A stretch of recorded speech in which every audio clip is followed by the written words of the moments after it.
نحمده ونصلي ونسلم على رسوله الكريم اما بعد فاعوذ باللہ من الشیطان الرجیم بسم اللہ الرحمن الرحیم ذالک الکتاب لا ریب فیہ ھدی للمتقین وصدق اللہ العظیم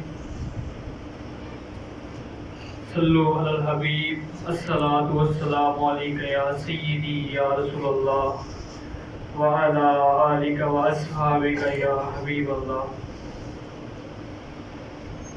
اللہ رب العزت کا بے پناہ احسان ہے کہ اس نے ہمیں اپنے مبارک مہینے کی مبارک ساعتوں کو اپنے حضور حاضری کا شرف عطا کیا، اور مبارک کے مستحق ہیں قاری صاحبان کہ جنہوں نے اللہ رب العزت کے پاک کلام کو نماز تراویح میں سنایا اور سنا۔ سامعین، میں کوئی تقریر کرنے کے لیے حاضر نہیں ہوا، صرف رب ذوالجلال کا پیغام آپ تک پہنچانا ہے۔ جو نظریات رب ذوالجلال نے آپ کی طرف منسوب کیے ہیں، جو فکر سوچ آپ کو دی ہے، وہ آپ تک پہنچانی ہے، کیونکہ تمام انبیاء کرام بھی صرف پہنچاتے آئے، دین کی تبلیغ کرتے آئے، صرف رب کا پتہ بتاتے آئے۔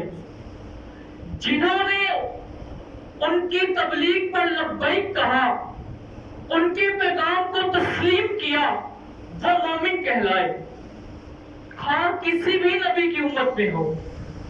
اور جنہوں نے ان کے پیغام کو تسلیم نہیں کیا، ان کے نظریے کو نہیں مانا، وہ کافر کہلائے۔ تمام انبیاء بھی خدا تعالیٰ کا پیغام پہنچاتے آئے۔ اب چونکہ حضور علیہ السلام کے بعد نبوت کا دروازہ بند ہو چکا، تو اب وہی ذمہ داری صحابہ کی سے چلتی ہوئی علماء تک پہنچتی ہے، اور وہی پیغام میں آپ کے سامنے بیان کرنا چاہتا ہوں، کیونکہ آپ تمام لوگ نا سمجھ نہیں ہے کہ آپ کو سمجھایا جائے، آپ کو ایک سمت دینی ہے، آپ کو ایک سوچ دینی ہے کہ جس کے تھرو آپ رب ذوالجلال کی بارگاہ میں مقبول ہو جائیں۔ ہم لوگ قرآن کو نہیں سمجھ سکتے، کیونکہ یہ وہ کتاب ہے کہ جو جتنا بھی سمجھے گا وہ اتنا ہی کم تک رہے گا۔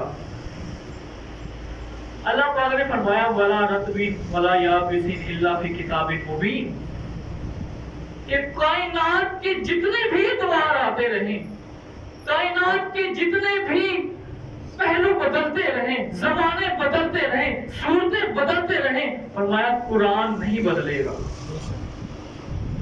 فرمایا جس دور کے اندر بھی قرآن کی تعلیمات کو جس دور کے مطابق بھی لانا چاہو گے تو قرآن ہر دور کی تعلیم پر صادق آتا رہے گا۔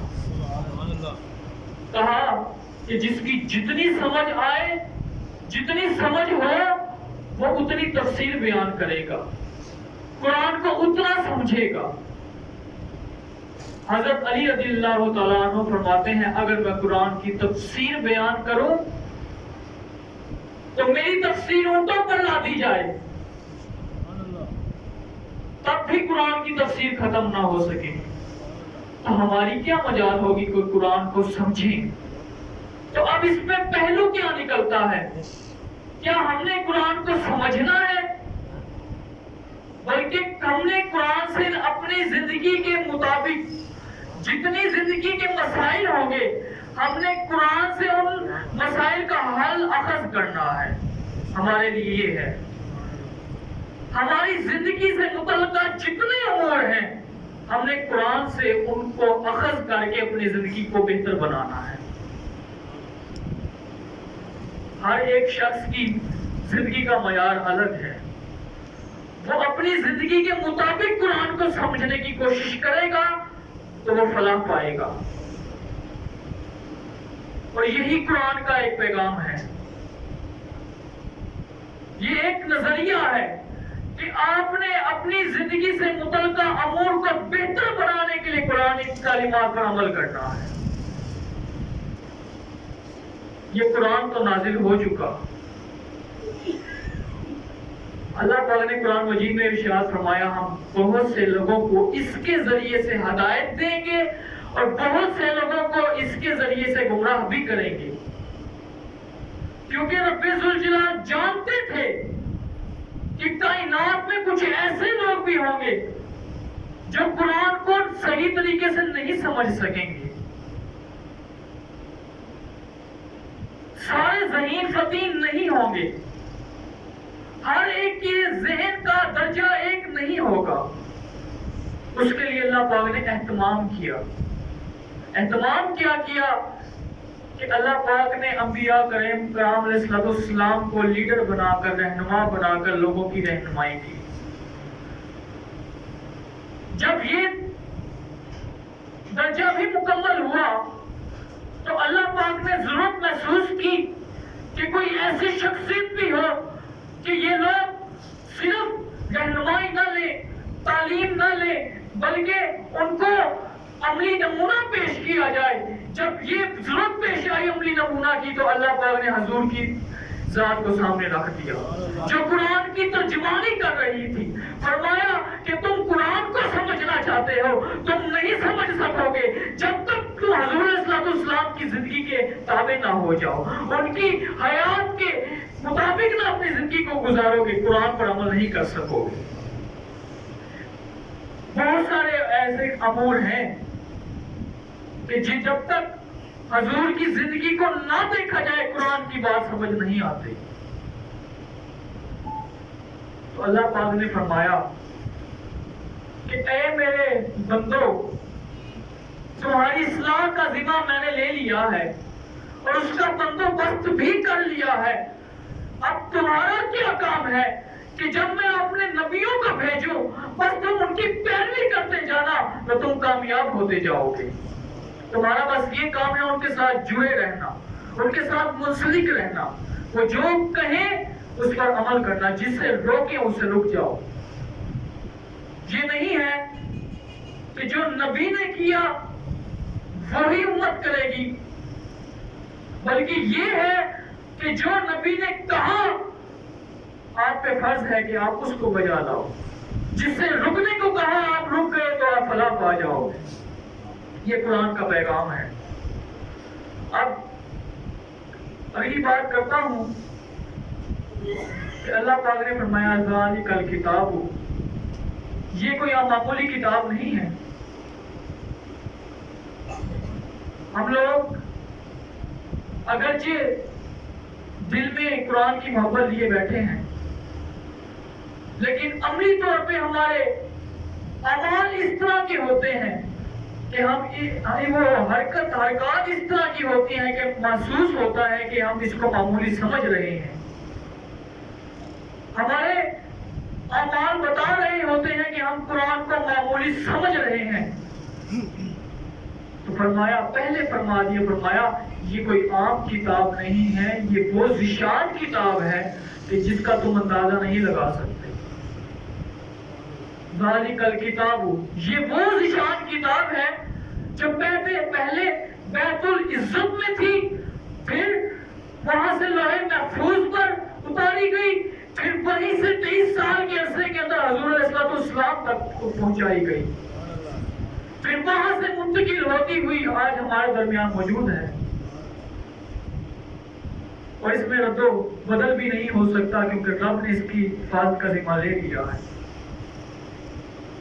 یہ جس حالت میں اتری اسی حالت میں محفوظ ہے اور قیامت تک رہے گی۔ فرمایا لا ریب فیہ، اب ایک حکم یہ ہے شریعت کے اندر کہ تمہیں کوئی چیز شک میں مبتلا کرے تو اسے چھوڑ دو. یہ شریعت کا حکم ہے. جس کی تمہیں سمجھ نہیں آ رہی، کوئی مسئلہ اخذ نہیں ہو رہا، تمہیں شک میں مبتلا ہو گئے تو وہ تم اس بات کو چھوڑ دو. لیکن یہاں اللہ تعالیٰ نے پہلے فرمایا کہ قرآن میں ذرا شک نہ کرنا کہ کہیں ایسا نہ ہو کسی آیت کو دیکھ کر تم شک میں مبتلا ہو جاؤ اور تم کو یہ چھوڑ دو.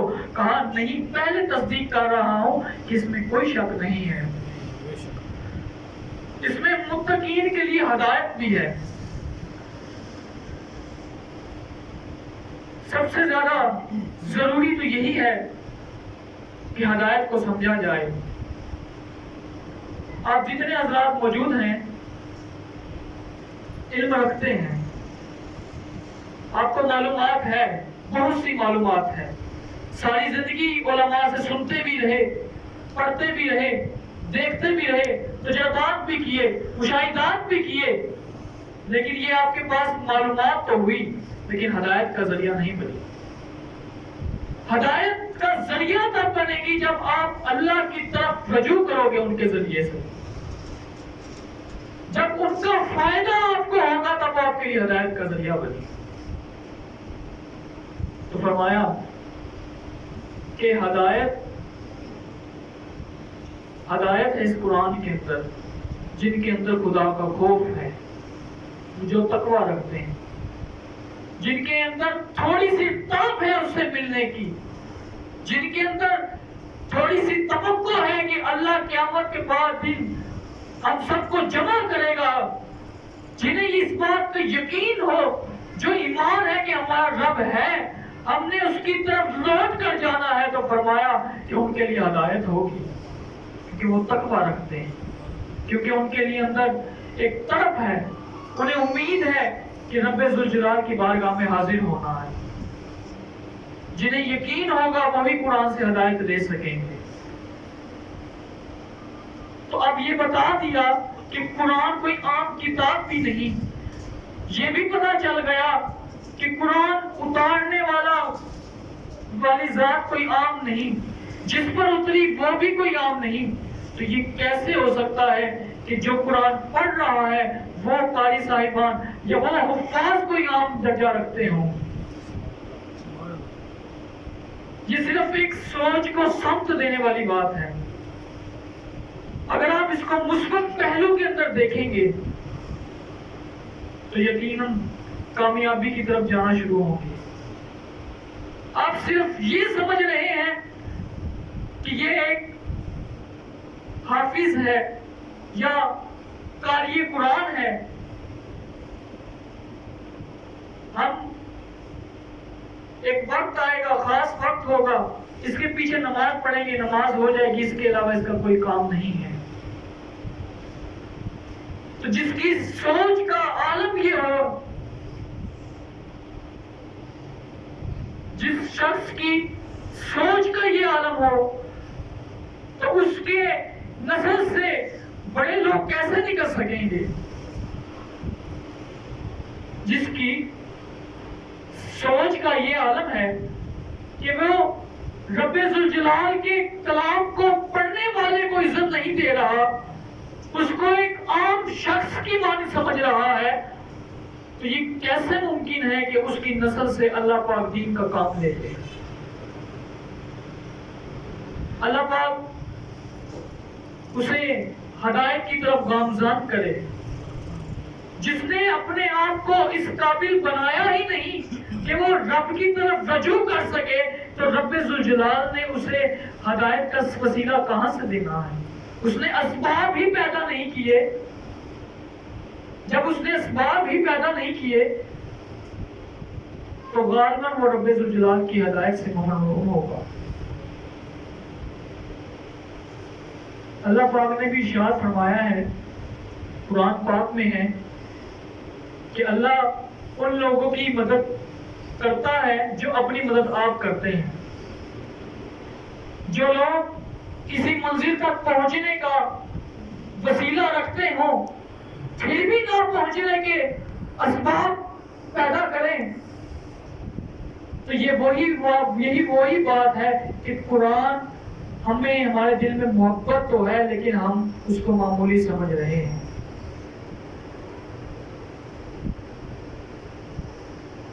المختصر یوں کہوں کہ اللہ پاک نے ہمیں اشرف المخلوقات بنا دیا. اشرف المخلوقات میں سے اشرف الانبیاء بھی ہمیں دے دیے. حضور کے صدقے سے ہی، ان کی امت کے وسیلے سے ہی اشرف الامت کا لقب بھی ہمیں دے دیا. لیکن جس کام کی وجہ سے اللہ پاک نے ہمیں اشرف الامت بنایا، ہم اس کام سے دور ہو رہے ہیں. وہ کام کون سا تھا؟ وہ کام کیا تھا کہ جس کی وجہ سے اللہ پاک نے ہمیں تمام امتوں کی سردار بنایا؟ فرمایا، قرآن مجید کے الفاظ ہیں کہ تمہیں ہم نے اس لیے خیر الامہ کہا ہے کہ تم لوگوں کے درمیان تبلیغ کرتے ہو، رب کا پیغام پہنچاتے ہو، اس وجہ سے تمہیں خیر الامہ کہا ہے. اگر تم یہ کام نہیں کر رہے تو تم اشرف الامت کی کیٹیگری میں نہیں آتے، تم وہ درجہ نہیں رکھ رہے. ہاں، اشرف الامت کا درجہ تبھی رکھ سکتے ہو جو تمہیں کام ذمہ لگایا گیا ہے اس پر عمل کرو گے تو تم اشرف الامت کا ہو گئے. اشرف المخلوقات سب کو کہا گیا، کفار بھی ہیں، مومنین بھی ہیں، لیکن اشرف الامت کا شرف یہ ہے، فرمایا کہ جو اللہ رسول کے پیغام کو پہنچاتے رہیں گے وہی اشرف الامت کا لقب پا سکیں گے. اور یہ کسی مفتی یا عالم کی بات نہیں ہے کہ صرف ایک عالم دین نہیں، مفتی یعنی کرام نہیں آپ تک دین پہنچانا ہے تو آپ نے سمجھنا ہے. حضور علیہ الصلوۃ والسلام کی حدیث مبارکہ ہے، فرمایا کہ ہر شخص اپنی رعایا کا ذمہ دار ہوگا. ہر شخص حکمران ہے، ہر شخص سربراہ ہے، ہر شخص کو یہ حق حاصل ہے کہ وہ اپنی نسل کی تربیت کرے، اپنے نسل کو سیدھے راستے کی طرف گامزن کرے. یہ کسی عالم دین کا کام نہیں ہے، یہ صرف دینی طلباء کا کام نہیں ہے، حفاظ کرام کا کام نہیں ہے، قرآن حضرات کا کام ہی نہیں ہے. یہ ہر اس شخص کا کام ہے جس کو امید ہے کہ اس نے رب کے ذات کے ساتھ ملنا ہے جا کر. فرمایا کہ ہر شخص اپنی رعایا کا ذمہ دار ہے. جس کے 2 بچے ہیں وہ اس کا بھی جواب دہ ہوگا، جس کے 4 ہیں اس کا بھی جواب دہ ہوگا، جتنی نسل میں آتے رہیں گے تمام کا جواب دہ وہ ہوگا. تو آپ کی نسل کے اندر اگر کسی ایک نے بھی قرآن پاک کو یاد نہیں کیا ہوگا، کسی ایک نے بھی دینی تعلیم کو حاصل نہیں کی ہوگی، تو ہمارے لیے المیہ ہوگا قیامت والے دن کہ جو اللہ رب العزت نے ہمارے کام سپرد کیا تھا وہ ہم نے ٹھیک سے نہیں کیا. کیا ہی اچھا منظر ہوگا کہ جس کی تمام نسل ہی حفاظ قرآن ہو، جس کا تمام کنبہ ہی حفاظ ہو، دین کی تبلیغ کرتا ہو، دین کی تعلیم رکھتا ہو، یاد رہے کہ اوریجنل دین دے رہا ہو، کوئی تقریر نہیں کر رہا. دین یہ نہیں ہوگا کہ آپ نے دینی تعلیم حاصل کر کے صرف مسجد ہی سنبھالنی ہے. دین کا مقصد یہ ہے کہ آپ تجارت کے اصول سیکھیں اور پھر ان کو سیکھنے کے بعد اپنی زندگی میں ان کو روئے کار لائیں تو یہ آپ کی کامیابی ہوگی. آپ کو صرف اتنا پتا ہو کہ یہ حلال ہے، یہ حرام ہے، اس سے بچنا ہے اور اس کو سامنے لے کر آنا ہے، بس اتنا پتا ہو تو آپ کی بخشش ہو جائے گی. آپ کو صرف اپنے فرائض کا پتا ہو تو آپ کی بخشش ہو جائے گی. اللہ پاک بے نیاز ہے. جب تک آپ اپنے فرائض کی تکمیل تک نہیں پہنچیں گے تو حضور علیہ السلام کی وہ تعلیمات جن کی وسادت سے اشرف الامت کا لقب ہمیں ملا اسے ہم محروم ہو جائیں گے. یاد رہے کہ دل سے تو قرآن کو ہم رب کا کلام سمجھتے ہی ہیں, حضور کی تعلیمات کو دل سے تو مانتے ہی ہیں, زبان سے اقرار بھی کرتے ہیں.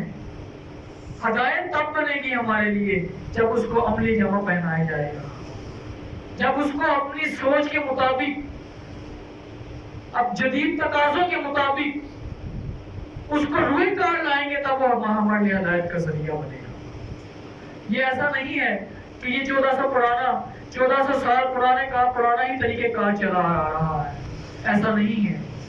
ہر دور کے تقاضے کے مطابق شریعت کے مسائل کو اخذ کیا جاتا ہے, ہر دور کے تقاضے کے مطابق دین اسلام کی تعلیمات کو صادق لایا جاتا ہے.